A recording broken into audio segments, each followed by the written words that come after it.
Hey everyone, I am Peter from Top Think, and today we're going to learn about the secret to building self-discipline. Now, let's begin. When you think about people with exceptional self-discipline, you probably picture martial artists and professional athletes, people who have practiced the same thing for years until they've completely mastered it. But self-discipline is about more than just training and competition. In fact, many of the most disciplined individuals are just regular people who have gradually developed enough self-control to accomplish their goals. Whether you want to start your own company, lose weight, or just stop watching so much TV, self-discipline is an incredibly useful skill that keeps you motivated, clear-headed, and focused on your objective. But what exactly is the secret to building self-discipline? Despite what you might have seen in movies, you don't have to meditate on a mountaintop or wax an old man's car a dozen times. These kinds of extremes, while entertaining, don't actually work because time and consistency are essential for anyone hoping to live a more disciplined life. So, the real key to developing self-discipline is moderation.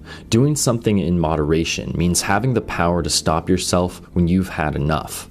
If you want to have a more controlled diet or reduce the time you spend playing video games, you shouldn't try to suddenly make extreme changes to your lifestyle.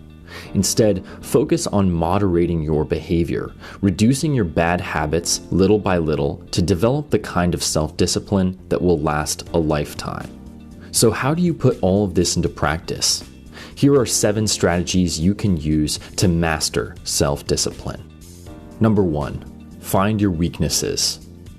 No matter what kind of bad habits you have, the first and most important step toward becoming a more disciplined person is identifying and accepting your weaknesses.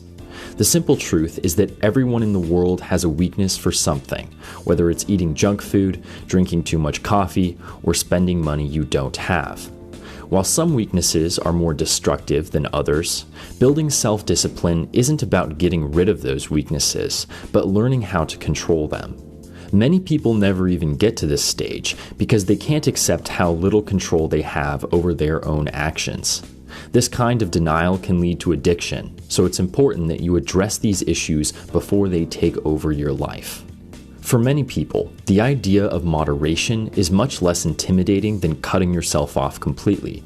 So instead of focusing about which bad habits you need to remove, think about which ones you'd like to lessen.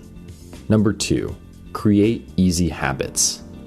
On your road to becoming a more disciplined person, you're going to develop a set of new and improved habits, but it isn't going to happen overnight.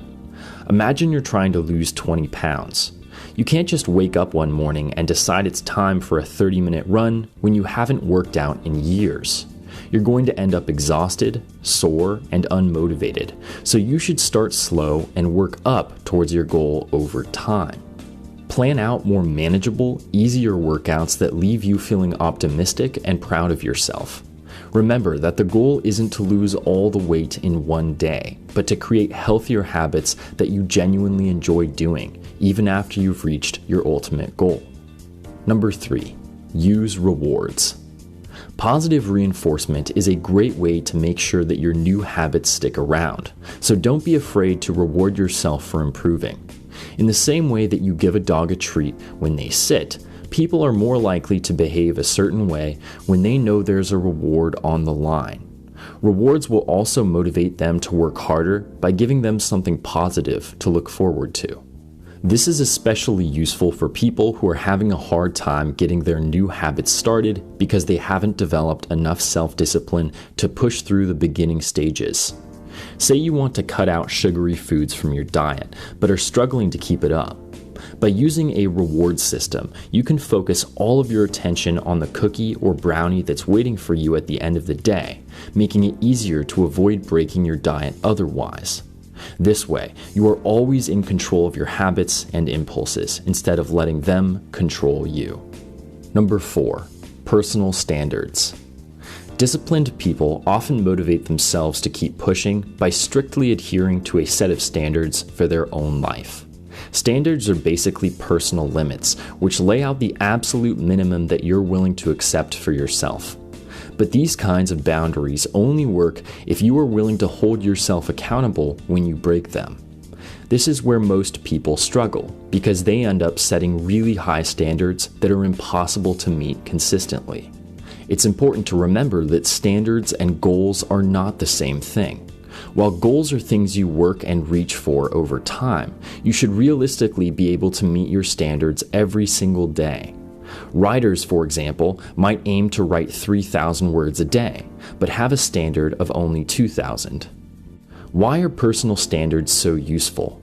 Most people tend to have an all-or-nothing approach to their goals. Either they can get it done immediately or just give up. So, by setting standards, you give yourself a reason to keep working even when you aren't actually able to achieve your goal. Number 5. Look ahead. After you've identified what your weaknesses are, it's important that you realize when you're putting yourself in dangerous situations. Imagine you're trying to limit how much fast food you eat. You used to eat a burger and fries for lunch every day, but have decided to switch over to salads. So would it be a good idea to eat your salad inside a McDonald's? My point is that you should recognize situations where your weaknesses might get the best of you and avoid them. If you want to stop getting distracted by your phone at work, for example, turn it onto airplane mode at the beginning of the day, or leave your phone in your bag to make sure you couldn't get distracted even if you wanted to. Of course, there are certain times when it's impossible to avoid your weaknesses, so make it easier on yourself by planning ahead. Figure out what you're going to do to avoid falling back into old habits and find a way to reward yourself for resisting the temptation. This kind of planning not only helps you stay on track, but also gives you a sense of control over your life. Number 6.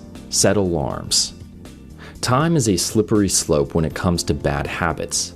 If you tend to watch too much TV, play too many video games, or waste hours on social media, you know how easy it is to justify spending a few more minutes to complete a mission or watch the rest of an episode. But a few minutes can easily turn into a few hours, and before you know it, you've used up the whole night. So how can you use moderation to make sure this doesn't keep happening? Most people tend to focus on removing the TV and video games, getting rid of them even though they weren't the problem in the first place. The real problem is how much time you spend on them. In other words, you can keep playing the games you love as long as you stay within a set time limit. Next time you start up any game, set an alarm for 1 hour and make sure you turn the volume all the way up. The goal here is to force yourself to physically acknowledge when you've hit your limit and stop there. If you want to take it one step further, put your alarm across the room so that you have to put the controller down and stand up to turn it off. That short walk across the room gives you the chance to reset and consider your priorities instead of mindlessly playing for another hour. Number 7. Make adjustments. Every person's path towards developing self-discipline is unique. Sure, there are a lot of very specific plans out there which have worked wonders for other people, but that doesn't necessarily mean they'll do the same things for you. Elon Musk might have developed self-discipline and boosted his productivity by planning every moment of every day, but other just as successful people might find this approach suffocating and unproductive. So instead of just copying what your favorite celebrity is doing, you should build a routine that is designed for your individual goals, strengths, and weaknesses. If you know you're significantly more energetic at night, don't force yourself to work out first thing in the morning just because other disciplined people prefer it that way. As long as you are consistently setting and achieving goals, you'll develop the kind of unbreakable self-discipline that you're looking for. Thank you for watching Top Think, and be sure to subscribe because more incredible content is on the way.